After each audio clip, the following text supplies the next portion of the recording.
Bancada Lusa. Debate desportivo semanal com Eldad Mário, Fernando Jorge e seus convidados. Sejam bem-vindos a uma Bancada Lusa, novamente comigo, Henrique Prior, e com os comentadores habituais, o Fernando Jorge, o Eldad Mário e o Carlos Lopes. Ora bem, vamos começar pelo mais recente. Começamos pela taça e por esta surpresa que foi. Isto é, no outro dia, em Braga, o Futebol Clube do Porto chorou lágrimas vermelhas. Agora, no outro dia, há tempos em Braga, chorou lágrimas vermelhas. Agora chorou lágrimas negras em Viseu. Parece que sim. E podiam ter sido no mais académico. negras. Podiam ter sido no mais académico. Negras. No académico de Viseu. Pronto, eu vi o jogo. Aliás, eu vi ambos os jogos principais da taça, que foram as meias finais, a primeira mão das meias finais. O Porto foi nitidamente a Viseu com uma postura de quem vai cumprir calendário, porque lá entenderão os jogadores que depois, na quarta-feira, o problema se resolve, mas pode não ser bem assim. Embora eu acho que se vai resolver, naturalmente, porque o Académico de Viseu é uma equipa da segunda divisão, com muitas limitações. Mas olha que em Inglaterra os da terceira divisão ganham a taça. Mas isso é em Inglaterra. Aqui, infelizmente, já temos dito aqui muitas vezes, as competições aqui em Portugal são pouco competitivas. E a taça dá oportunidade, até deu a oportunidade ao Canelas, quartos de final, portanto, porque não havia de dar oportunidade ao Académico de Viseu. Ou porque o Canelas dava nas canelas. Não, talvez. Mas pronto, foi um jogo atípico, um jogo fraquíssimo, com um relevado horrível. Aquilo foi tudo mau. E o Porto também encarou como há muito tempo, com as chuteiras calçadas ao contrário. Sim. Já há muito tempo que o Marega anda com as chuteiras calçadas ao contrário. Parece que não quer pouco a ver com aquilo, já não tem a rapidez que... Nota-se perfeitamente que não tem aquela rapidez que tinha, os interesses, digamos, a agressividade no bom sentido do termo e portanto, naturalmente, o Futebol do Porto teve muitas dificuldades. Fez o golo, esperou paulatinamente que o tempo passasse.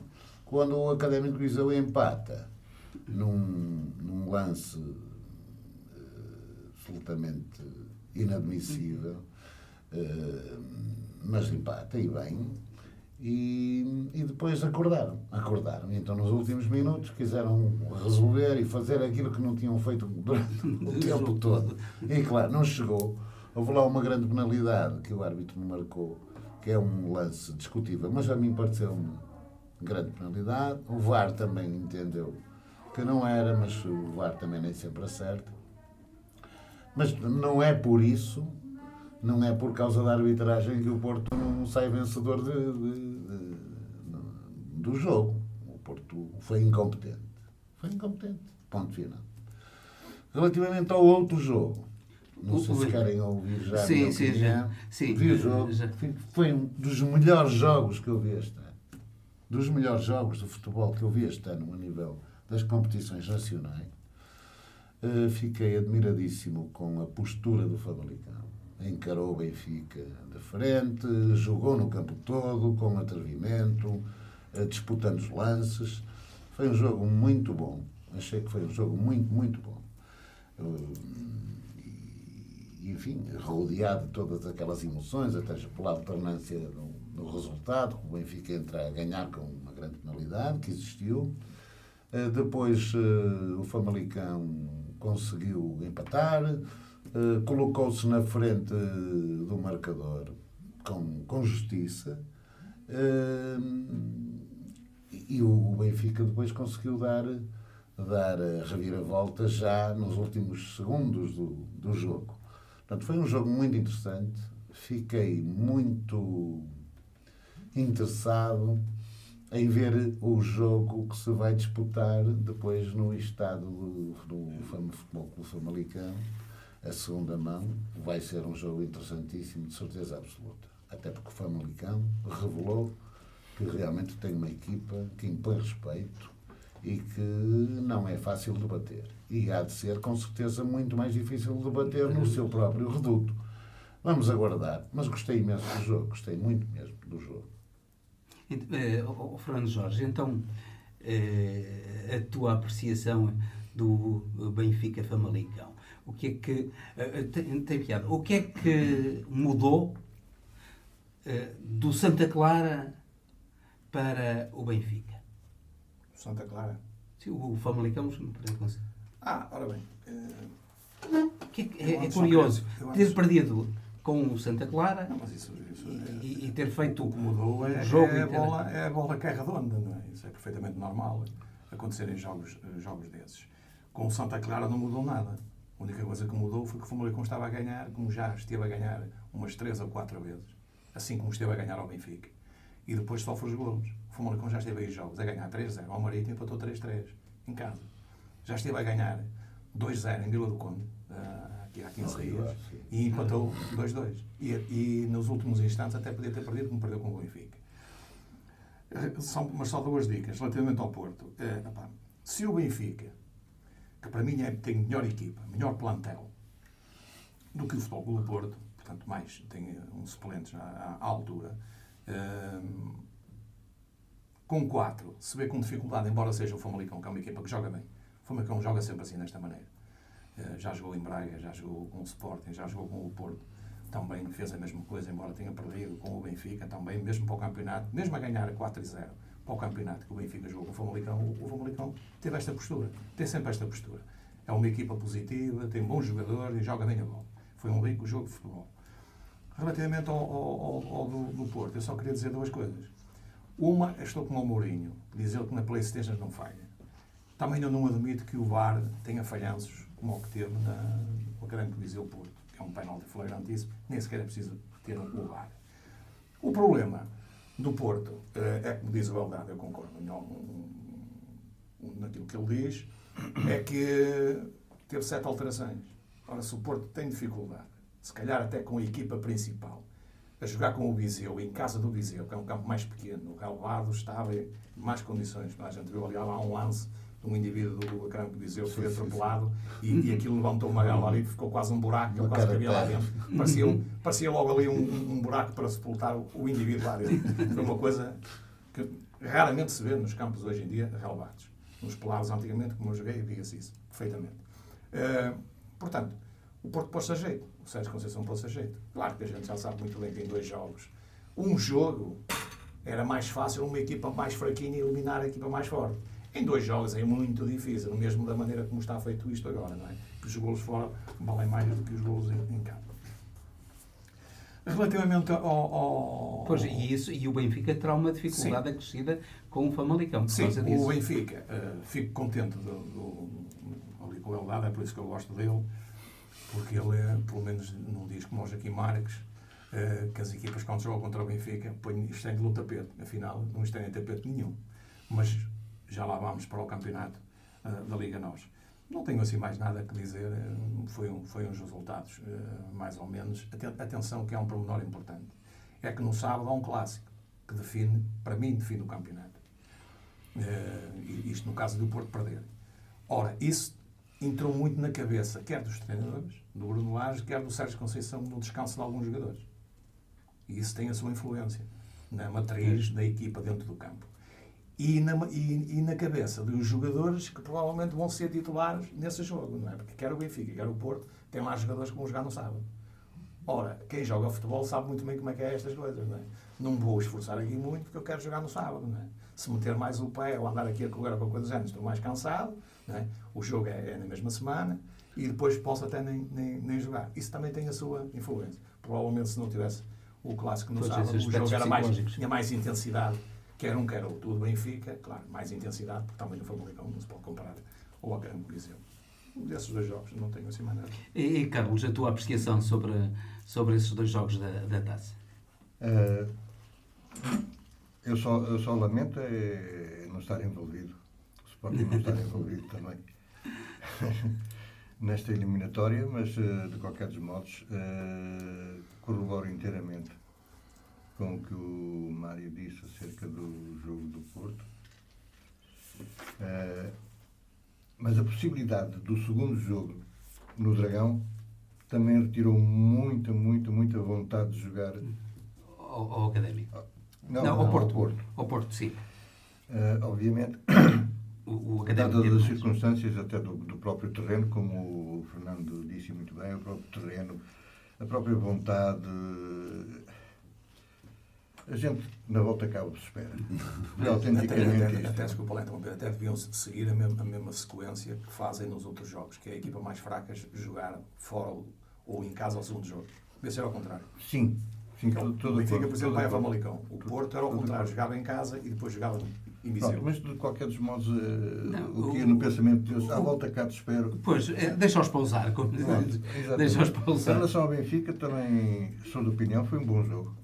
Foi um bom jogo, surpreendido, não muito, com a equipe de Famalicão, porque já demonstraram que tem uma belíssima equipa, bons jogadores, bem orientados. E não vai ser muito fácil ao Benfica o jogo em Famalicão. Mas, lá está. Com dois mercados em Lisboa. Com dois mercados na Luz. Quando a maré... Não, mas isso não é importante. Quando a maré vai vermelha, todos os santos ajudam. Vamos a ver. Isso estás a referir-te ao jogo do Sporting? Não me estou a referir estás a referir-te ao jogo do Sporting? Já lá iremos, penso eu. Ora, começamos. Acabou a taça, começamos agora a Liga. E começamos pelo jogo do Sporting. Estás a referir-te na maré vermelha? Eu vou pegar precisamente na maré vermelha, porque aquilo que se viu no Sporting de Braga, Sporting, foi escabroso. Aliás, eu fiquei muito agradado com uma situação. No primeiro jogo, que o Bruno Fernandes não joga por ter sido transferido, pronto. Nova tática, novo sistema, funcionou.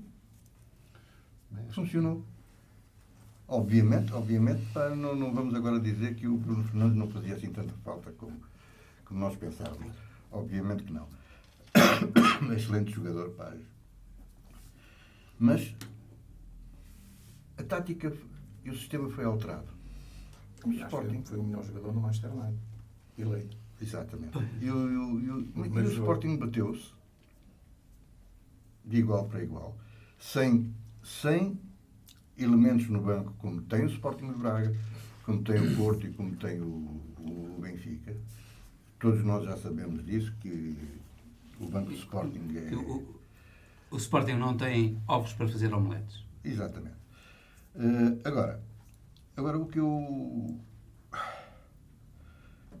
vou tentar ser o mais brando possível, até porque estamos num programa e eu não posso falar como gostaria de falar, em relação a este senhor Jorge Sousa, que aos 50 minutos de jogo já tinha 7 jogadores de Sporting amarelados.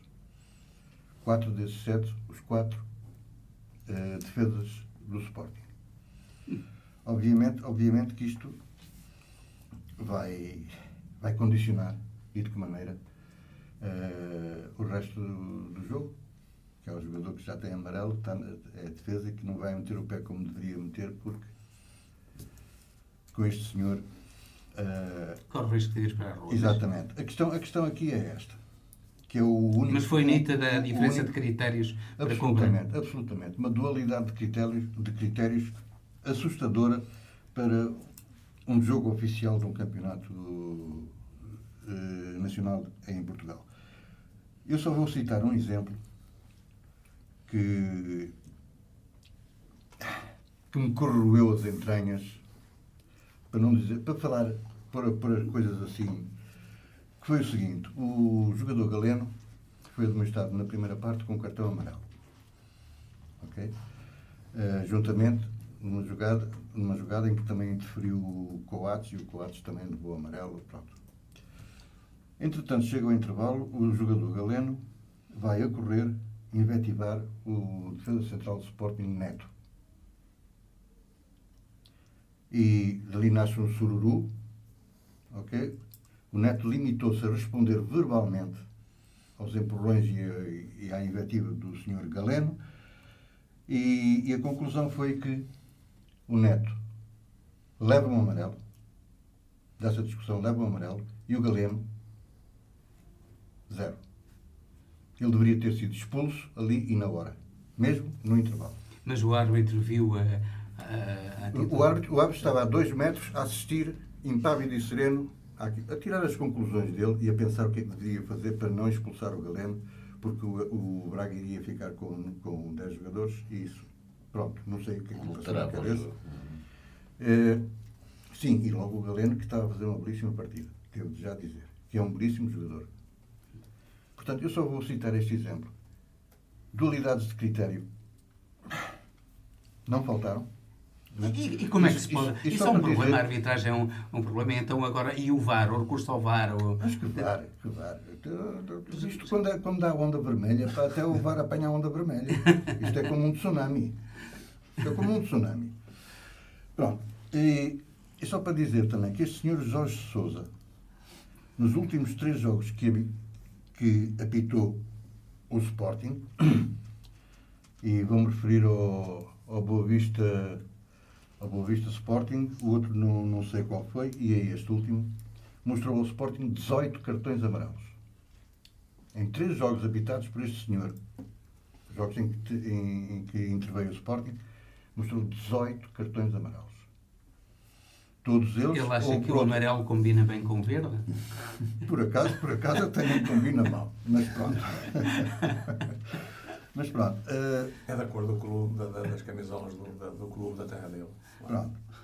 E isto tipifica exatamente o que este senhor anda a fazer em relação ao Sporting, e só lamento é que dentro do Sporting, como houve já uma voz que fez alguma coisa, que falou alguma coisa em relação à violência no desporto, foi a do Frederico Varandas, também não se levanta uma voz contra o Conselho de Arbitragem, porque, de facto, este senhor não tem condições para apitar jogos de Sporting. Ou, por outra, tem condições, mas também tem amarelos a mais.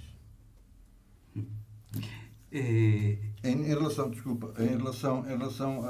ao resto da jornada. Em relação ao resto da jornada, tenho que dizer que o Porto foi ganhar e bem a sua. Mas iríamos já que eu iria agora para o Eldade ver a opinião dele acerca do se é assim coincidente que o Sporting perdeu sobretudo por causa dos amarelos. Eu não diria que perdeu por causa dos amarelos. Não disse isso. Mas acho que a arbitragem foi bastante tendenciosa em termos de prejudicar o Sporting, porque há lá situações que não, de forma nenhuma, mereciam os jogadores os amarelos que levaram. Acho que o jogo foi muito bem disputado. O Sporting, e concordo plenamente com aquilo que disse o Carlos, sem o Bruno Fernandes, conseguiu fazer um excelente jogo, e em Braga é muito difícil, qualquer um dos grandes pode perder, como o Porto já perdeu, mas isso pode acontecer ao Porto, ao Sporting ou ao Benfica. Isso está fora de questão, porque o Braga tem uma equipa muito boa e agora até mais agressiva, do ponto de vista ofensivo. O Braga está diferente do que estava no tempo do Sarri. O Amorim vai dar uma nova vida à equipa. Uma dinâmica nova. E realmente o Braga é uma equipa de respeito. Agora, o Sporting portou-se muito bem. O Sporting, vamos desdramatizar isto, porque o Sporting colocou sérios problemas ao Braga e podia ter perfeitamente, em vez de ter ganho o Braga, podia ter ganho o Sporting. Isto não vamos agora... Por acaso o presidente do Braga até falou um pouco isso. Sim, acho que sim. Mas enfim, com todo o respeito, e o treinador, com todo o respeito pela atuação do Sporting. Teve uma atitude, uma postura em campo comprometida com o jogo e eu penso que o resultado nem corresponde, digamos, em termos de justiça, se quisermos falar assim, não corresponde àquilo que se passou. nas 4 linhas, porque o empate ajustar-se-ia melhor ao desenvolvimento do jogo, dada enfim, a postura do Braga e do Sporting. Portanto, eu acho que vamos desdramatizar, porque o Sporting realmente fez para mim, excelente jogo. Tem, sumariamente, também tens a mesma opinião? Sim, embora queira dizer uma coisa diferente. Geralmente, quando sai um grande jogador de uma equipa fraca, que a tendência desses jogadores é tirar a bola para o Bruno Fernandes e o Bruno Fernandes que resolva, porque realmente ele é em cima da média na equipa do Sporting. Para mim não é de admirar muito o Sporting ter jogado desta maneira, porque os jogadores sentem-se mais confortáveis, ficam mais iguais uns aos outros. Mais livres. Não, mais iguais uns aos outros. Não é? E como ficam mais iguais uns aos outros, distribuem a bola uns pelos outros. Quando está o Bruno Fernandes, eles entendem que ele é superior a eles, entregam a bola ao Bruno Fernandes. O problema do Sporting não é neste jogo, porque realmente podia ter acontecido o Sporting até ganhar ou empatar. Provavelmente, se calhar, o resultado mais justo teria sido um empate. O Braga não esteve assim muito acima do Sporting. E tirando o caso dos cartões amarelos, que eu concordo também com os colegas que realmente o Jorge Sousa esteve muito mal, e isso corta uma equipa, não é? Quando se começa a mostrar muitos amarelos, depois há aquele receio de ir à segunda jogada e vem cá para fora, não é? E desequilibra completamente o jogo. O problema do Sporting é os próximos jogos, onde o Bruno Fernandes fazia a diferença. Não é num jogo, é nos próximos jogos, onde o Sporting jogava mal e sobressaía o Bruno Fernandes, que fazia os golos e os passes. Vamos ver agora o Sporting para a frente. No primeiro jogo, geralmente, é mais ou menos isto que acontece em todas as equipas. A bola anda mais bem distribuída ali e eles acabam por colmatar a saída do Bruno Fernandes, que fica um grande vazio ali no Sporting. Vamos ver os próximos jogos. Portanto, não há assim mais nada a dizer. E agora, o Porto? E o Porto? Mas o Porto como? O Porto com o Setúbal. Ora bem, o Porto com o Setúbal, para como é que eu ia dizer, dar aqui um arzinho de graça, eu dizia o seguinte, para nós os 4, a Sara que não pode jogar, que ainda não é permitido jogar numa turma de homens. Mais uns 10 ou 15 arranjados ali na rua, íamos a Setúbal e não perdíamos de certeza. Porque se há jogos que eu nunca vi serem jogados dessa maneira, o Setúbal foi um deles. Aquilo foi tamanha facilidade que parecia estender. Aliás, o Miguel Sousa Tavares hoje é um portista, como toda a gente sabe, dos 7 costados, disse isso. Aquilo foi quase um estender de uma passadeira. Pá. E então um lance do Tiquinho Soares entre o guarda-redes e um defesa, que a bola é dos dois e o Tiquinho fica com a bola, já nem vale a pena falar. Portanto, a facilidade foi tanta que eles até foram para Viseu convencidos que se calhar como o Viseu ainda é mais fraco que o Setúbal e sofreram um bocadinho na coisa. Isto só para dizer, portanto, é um jogo que eu nem sequer quero... Não tem história. Não tem história. Absolutamente nenhuma. Tu também concordas? Não tem história. Concordo que não tem história porque o Porto entrou no jogo e asfixiou completamente o Setúbal desde o primeiro ao último minuto. Há uns tempos atrás o Setúbal estava a subir de forma. E estava. E, aliás, quem reparou nas reações que o técnico espanhol tem no banco, não é? O que é que ele disse? Que ele ficou absolutamente deslocado. Sim, ao fim de 5 minutos ou 10 diz nós nenhuma bola sabemos passar, não passaram uma bola a ninguém, ficou não conseguimos fazer uma jogada. Passado. E disse isso no fim. Mas o Porto não deixou jogar o Setúbal. O Setúbal não conseguiu minimamente organizar-se, sair em transição, nada. O Porto asfixiou completamente o Setúbal. É claro, quando uma equipa como o Porto, apesar de jogar fora, com uma equipa naturalmente mais fraca, porque o Setúbal é mais fraco que o Porto, mas quando tem esta postura, as coisas tornam-se também mais fáceis. E foi isso que aconteceu. Por exemplo, já não aconteceu o mesmo com o Benfica Belenenses, que foi uma coisa completamente diversa. Mas eu, para já, vou deixar também aqui o Carlos falar no Setúbal Porto. Porque é neste tema. Estás com a palavra já agora fala também do Benfica Belenenses. Não, acho que eu preferia ouvir primeiro a opinião do Fernando Jorge e do Carlos e depois... Então, Carlos, resumidamente, a tua opinião sobre o Porto. Foi assim, os jogadores facilitaram voluntariamente a vida ao Porto? Não, obviamente que não. Ninguém facilita voluntariamente, penso eu, de que... Como, não é? De maneira não, houve aí umas histórias com o Oliveirense. Agora que o Setúbal não conseguiu não conseguiu pegar no fio da meada, não conseguiu. E, contrariamente à opinião do Fernando, eu penso que estou mais de acordo com o Mário que o Porto, de facto, não deixou o Setúbal por pé em Ramo Verde. O que tem piada é como é que, de um dia para o outro, a mesma equipa joga de maneira tão diversa. São jogos. Também uma equipa não joga sozinha, não é? Uma equipa joga com um adversário, que também tem os mesmos jogadores em campo. E neste caso deu-me a impressão que o Setúbal não conseguiu, por inépcia. Não conseguiu... Fernando Jorge. Então o Benfica. Quer dizer, o Belenenses foi do Roberto. Não, o Benfica com o Belenenses é um decalque do Benfica com o Famalicão, para a Taça da Liga, com uma nuance diferente. É que com o Famalicão entraram 4 indivíduos que neste momento, e para mim, na minha ótica, não passam de suplentes no Benfica. No Benfica Belenenses entraram os titulares e depois foram substituídos por estes mesmos indivíduos. Por isso, o grande acréscimo do Belenenses na segunda parte. Podia até ter empatado o jogo e até podia ter ganho o jogo. O Benfica não fez um grande jogo. É mais eficaz, tem melhores jogadores. Depois meteu os indivíduos que metem a quinta, a sexta e a sétima velocidade como o Rafa e resolvem o desafio. Foi o que aconteceu com o Benfica. O Benfica tem esses elementos, ou tem esses jogadores, que as outras equipas não têm. Nenhum dos grandes tem um jogador tão rápido como o Rafa, e agora o Bruno Lage tem feito um trabalho excelente com ele, porque ele agora está muito mais finalizador. Ele falhava bolas incríveis e agora quase que acerta-as todas, não é? Portanto, isso é uma diferença muito grande. Aliás, já tínhamos dito que o Rafa, a partir do momento que começasse a acertar as bolas, era um indivíduo para estar aqui pouco tempo. Se ele acertar sempre agora na baliza, como acerta, está pouco tempo aqui no futebol português. Porque a velocidade que ele joga é a acertar na baliza, dificilmente ele se mantém aqui muito tempo. O Belenenses surpreendeu-me para a positiva. Atenção que isto, houve o mercado das transferências, não é? É preciso entender isto, e o Belenenses fez umas 4 ou 5 aquisições, nomeadamente o Varela, que ainda espelha classe, não é? Na equipa do Belenenses, e não só. E foi, para mim, o melhor jogador em campo do Benfica Belenenses. Com a idade que tem, está ali um jogador de categoria ainda para durar 1 ou 2 anos. Deu muita água pela barba à defesa do Benfica. Há aquele meio campo, não é?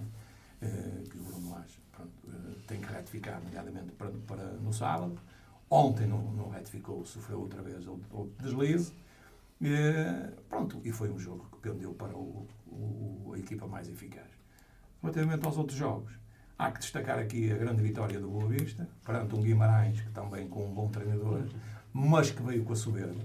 O treinador do Ivo Vieira apostou mal, e quando quis apostar estava a perder 2-0 nos melhores jogadores que tem no banco, já estava a perder 2-0. Depois o Boa Vista é uma equipa difícil de dar a volta. O Boa Vista jogou bem. A vitória surpreendente do Aves, porque tinha feito um jogo mau anteriormente, tem 3 vitórias fora agora, está na luta outra vez para não descer a divisão. O Aves é preciso contar com ele. Está naquela... Portanto, estava com uma diferença muito grande das outras equipas. Não vai estar, quanto a mim vai porque eles têm um plantel também com as aquisições que fizeram. O Portimonense continua a descer.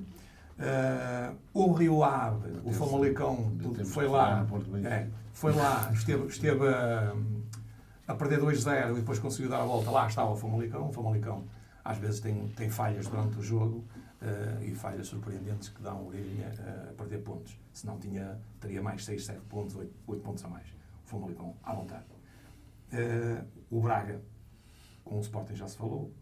O Santa Clara fez a obrigação deles para ganhar ao Passos Ferreira, que não é um jogo fácil também. Pronto, e vamos ter agora a jornada do próximo sábado, que é um clássico de futebol. Então, tu querias te pronunciar sobre o Benfica Belenenses? Sim, mas é muito rápido, concordo basicamente com aquilo que disse. Acho que o Benfica não está a jogar bem, ultimamente. Não está a jogar bem. Até jogou relativamente bem ontem contra o Famalicão. Mas não está a jogar bem, mas vai ganhando. Acho que é isso. O Porto não está a jogar bem também, a não ser em Setúbal, mas também não vinha a jogar bem, só que o Benfica não joga bem, muitas vezes, e não perde. Pelo contrário, ganha. E o Porto não joga bem algumas vezes. E algumas vezes empata ou perde. Esta é que é e prognósticos situação. para o próximo fim de semana?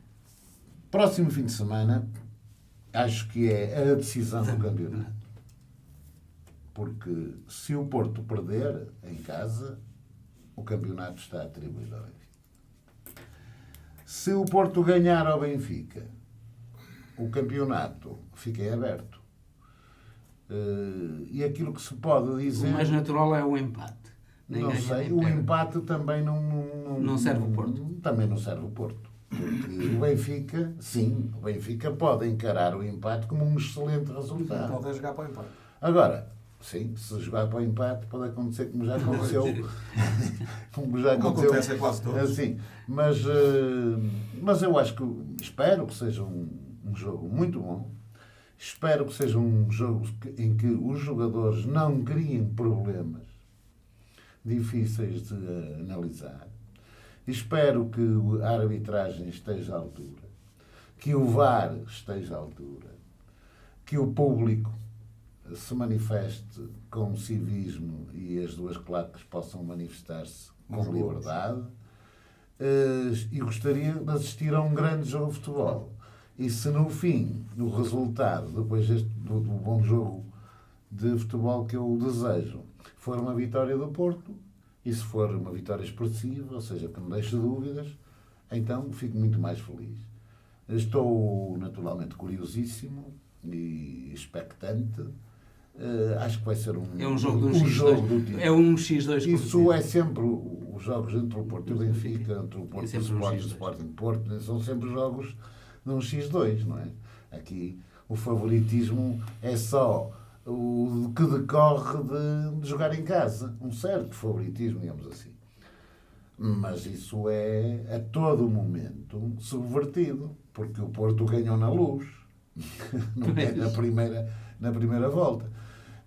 São jogos de tripla, naturalmente, mas com esta particularidade. Neste momento, se for é o que define o campeonato. Se for uma vitória do Benfica, o campeão está definido. Achas que o Benfica, Fernando Jorge, achas que o Benfica está em condições de ganhar no Dragão? Acho que o Benfica vai retribuir a vitória do Porto na primeira volta, por dois motivos. Aliás, até por uma questão de delicadeza. Só umas indicações aqui. Se o Bruno Lage não cometer 3 erros, que eu vou dizer aqui, que é nunca tirar o Sérvio e deixar o Grimaldo lá dentro sozinho. Ponto final. Não meter o Gabriel a 6, porque o Gabriel a 6 é um indivíduo que é lento, é uma locomotiva a petróleo, ou a gasóleo, chega sempre atrasado e, portanto, provoca muitas faltas. Claro que vai jogar o alemão. O alemão ontem já descansou naturalmente para isso e dá outra consistência ao meio campo. Não sei o ver, mas ele dá muita consistência ao meio campo. Põe as bolas, corta bem as bolas, as linhas de passe, etc. O jogo é outro. E meter os melhores. Não é meter o Seferovic, que ainda ontem esteve 10 meses fora do jogo, não sabe jogar de cabeça e não sabe fazer um passe em condições para o adversário. Qualquer equipa que lá à frente, com um indivíduo como o Seferovic, a equipa mete a bola ao Seferovic, ele está fora do jogo. A equipa faz uma jogada, mete ao Seferovic, está fora do jogo. Não há ninguém que consiga jogar a bola em condições. Uma equipa aí começa a se ressentir todas as vezes que vai para ali. Ele está sempre fora do jogo. O Benfica tem uma vantagem em relação ao Porto. Fechou o mercado e o Benfica fez, quanto a mim, uma grande aquisição. Porque este Seferovic é a última época que ele já no Benfica, que ele vai embora. Ele agora nem para suplente vai começar a aparecer. Porque este Diego Sousa realmente vem dar outra consistência ao Benfica. Vem complementar um bocado aquilo que faltava ao Benfica, que é os cruzamentos, onde este Diego Sousa é muito bom jogador de cabeça, é um panzer, do género do Tiquinho Soares, para muito melhor, e o Benfica não tinha. Tem um Vinícius que é mais na profundidade, né? E não é um jogador tão certeiro de cabeça como o Diego Sousa. Portanto, o Benfica está reforçado. Mas não vai jogar está no máximo da força. Ao Porto, o Diego Sousa. Não, vai jogar no banco. E, portanto, o Benfica, de momento, está melhor do que o Porto, mas isso às vezes não condiciona. Como o Porto, quando foi ganhar ao Benfica, na primeira volta, foi durante a semana, salvo uma sexta-feira, penso eu. Sim. Estava tudo em aberto. Ao sábado, algumas coisas estão fechadas. Provavelmente o Benfica aí vai tirar uma certa lata. Carlos, então, mas não digo. Tu também... Prognóstico X. X. Sim, senhor. X. Sim, mas eu acho que há aqui uma coisa importante. O Porto tem um problema grave para resolver, que é o problema dos centrais. Porque isto com o Mbemba, apesar de ser um jogador esforçado, então, mas não tem a classe que tem o Pepe. Se o Pepe não recupera, eu acho que o Porto vai ter muitos problemas. Apesar de que, e isto é engraçado, não sei se já deste por ela, mas provavelmente já deste por ela, a defesa do Benfica também não tem estado muito segura. E tem ali atrasos e entregas de bola ao adversário. Por causa do Grimaldo. É preciso... Enfim, sim. Eu acho que o Porto tem de saber explorar muito bem o lado direito do seu ataque. Vês como a gente está de acordo. Tem que saber explorar muito bem isso. E eu acho que... Os treinadores também devem estar de acordo. Eu acho que... Eles sabem. Por exemplo, meter um Nakajima livre a fazer tanto a direita como a esquerda pode desequilibrar o jogo. E eu gostaria que o Nakajima jogasse exatamente para abrir a defesa do Benfica. Acho que era importante jogar e explorar bem o lado. Mas achas que vai jogar o Danilo? Acho que não, espero que não. Mas vai jogar. Espero que não. Ora bem, vamos numa visão muito rápida no final para as transferências. Para as transferências, o mercado fechou, o Sporting... Muito rápido. Falando só dos três globalmente, porque se não tivéssemos falado de todos, vamos aqui muito tempo, com muitas aquisições dos clubes todos da primeira divisão. Ficámos aqui com o Benfica, saíram uns poucos, de última hora foi adquirir o Diego Sousa. O Porto não saiu ninguém, também não entrou ninguém, ficou com o mesmo plantel. E o Sporting saiu o Bruno Fernandes e entrou o ponta de lança, o Torreira. Em termos de...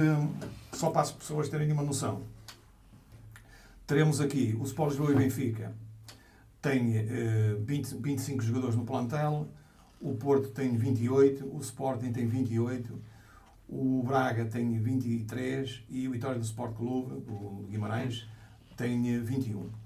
Depois temos estrangeiros, o Benfica com 14, o Porto 17, o Sporting com 10, o Sporting de Braga com 10 e o Vitória de Guimarães com 10. Em termos de valores, temos um plantel de 333 milhões do Benfica, 270 o Porto, 118 o... 330 e tal milhões? Sim. 118 isso, o Sporting. Levavam logo a equipa toda. Só é só alguém que desse isso. É o Transfermarkt que faz uns valores abaixo do coisa, não é? A gente já sabe que só o Félix, se encaixasse aqui, disparava, não é? Depois temos o problema, que já se sabe aqui, que o Porto vai ter que fazer as mais-valias de 120 milhões. Há alguns que já partem com vantagem porque já lucraram, o caso, por exemplo, do Sporting e o caso do Benfica, que já fizeram vendas a contar já para o próximo semestre. Não é? O Porto não. O Porto vai ter que fazer 120 milhões em mais-valias. Significa que vai ter que vender 7 jogadores. E com certeza... Mas vai 120 milhões porquê? Explica porquê. 120 milhões por causa do fair play desportivo. O Porto tem um fair play que tem que corresponder, senão fica outra vez, e agora a carga é pior. E este é o último fica sem poder fazer aquisição nenhuma. Como ficaram os outros, os Barcelonas, o Atlético de Madrid, o Real Madrid. O Real Madrid ficou 3 anos ou 4 sem poder fazer aquisições, também por causa do fair play desportivo. Portanto, o Porto tem que vender aqui metade da equipa, não é? E jogadores consideráveis. Tem cometido vários erros, e o Porto está outra vez não é por acaso que o António Oliveira, e eu falo do António Oliveira porque, claro, ele está a ver o dinheiro dele a arder, está aqui com mais 4 ou 5 indivíduos que estão quase em fim de contrato. E o Porto agora tem sido, periodicamente, deixa acabar os contratos a jogadores valiosos e está a perder muito dinheiro, não é? Já teve perdas de alguns e isso tem grande influência no âmbito desportivo do Futebol Clube do Porto. Então, o Porto está em situação económica difícil. Está uma situação económica difícil. A não ida do Porto ao mercado, à Champions. E à Champions. Deitou um pouco a perder as expectativas financeiras que eram baseadas nisso. Agora, há ali situações que eu não quero, preferia no próximo programa escalpelizar, que são as contas da SAD. Eu, se não se importam, para então, não perturbar o jogo do próximo sábado, eu para já guardaria de Conrado por dentro de silêncio e ficava por aqui. Então, estou a terminar, Carlos. Transferências para o Sporting parece que foi buscar um ponta de lança que parece não ser mau, mas em compensação perdeu o eventual suplente dele. Foi o Filipe. Portanto, quer dizer, as coisas mudam, mas continua tudo na mesma. Também teve azar nisso. Sim, senhor. E com estas dificuldades do Porto e do Sporting, terminamos mais um Bancada Lusa e despedimos-nos até ao próximo programa, na próxima semana, com muita amizade. Espero que nos vejam, ouçam na radiotransforma.pt e no Facebook também, em Bancada Lusa. Bancada Lusa. Debate desportivo semanal com Eldad Mário, Fernando Jorge e seus convidados.